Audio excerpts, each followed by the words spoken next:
Assalamualaikum dan salam sejahtera bersama saya Cikgu Amirul dalam Info Sihat. Tajuk kita hari ini ialah Murid Asertif Sekolah Positif untuk Pendidikan Kesihatan tahun 6. Pelajaran kali ini kita nak tahu asas membina kemahiran asertif dan kemahiran untuk aplikasi kemahiran ini dalam mengurus emosi. Anda boleh rujuk buku teks muka surat 33. Baik. Rajah menunjukkan ada asas membina kemahiran asertif dan juga asas untuk mengaplikasikan kemahiran asertif. Bagaimana untuk kita gunakan kemahiran itu dalam kehidupan harian kita. Baik. Murid asertif sekolah positif. Tingkah laku asertif bukan kurniaan semula jadi.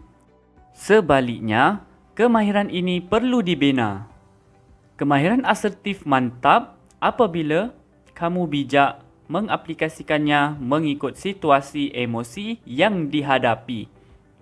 Arash berjaya memperoleh maklumat mengenai asas membina dan mengaplikasikan kemahiran asertif seperti yang berikut.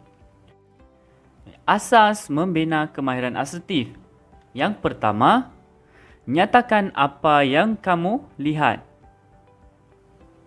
Yang kedua, luahkan apa yang kamu rasa. Yang ketiga, katakan apa yang kamu mahu. Dan yang terakhir, elakkan konflik demi keselamatan diri. Jadi keempat-empat ini adalah asas untuk kita membina kemahiran asertif.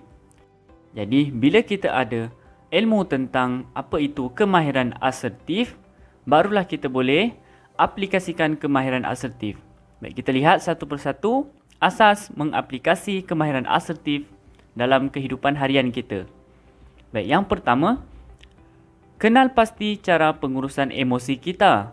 Adakah kita jenis yang berhadapan untuk menyelesaikan masalah atau malu untuk menghadapinya?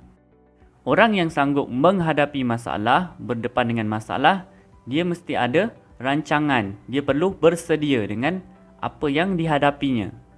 Jika dia tidak mampu untuk menghadapinya sendiri, dia boleh meminta bantuan daripada orang lain. Itu juga termasuk dalam perancangannya. Baik, yang seterusnya, biasakan diri untuk mengatakan tidak dengan tertib tetapi berkesan. Bukan sahaja kita berkata tidak, tapi kita kena ada sebab kenapa kita katakan tidak. Baik, yang seterusnya, dengar pendapat orang lain.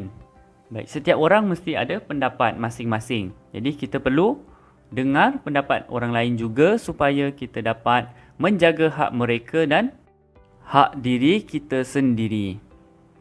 Baik. Yakin kepada kebolehan diri untuk melakukan perkara yang dikehendaki. Gunakan ungkapan seperti saya yakin, saya boleh, saya mampu. Baik, kita kena percaya kepada diri. Kalau kita tak nak, kita tak akan buat, maka kita tak akan dapat hasil. Sehinggalah kita cuba buat. Kemudian saya boleh buat, saya akan buat dan anda akan dapat hasilnya.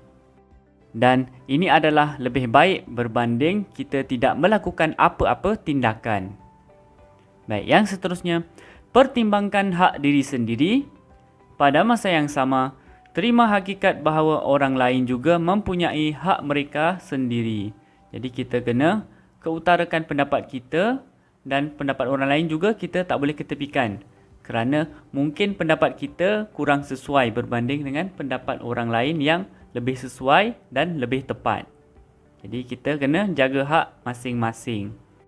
Yang seterusnya, elakkan daripada terlalu menekan diri. Perubahan tingkah laku memerlukan masa. Jadi kita tak boleh berubah secara drastik, secara laju, secara pantas. Jadi kita perlukan masa. Kebiasaannya, jika perubahan berlaku terlalu cepat, maka kita juga boleh jatuh dalam masa yang cepat. Apapun, biar lambat asalkan selamat. Biar perlahan janji kita berubah dan buat sesuatu yang lebih baik. Baik, yang seterusnya, elakkan tingkah laku agresif.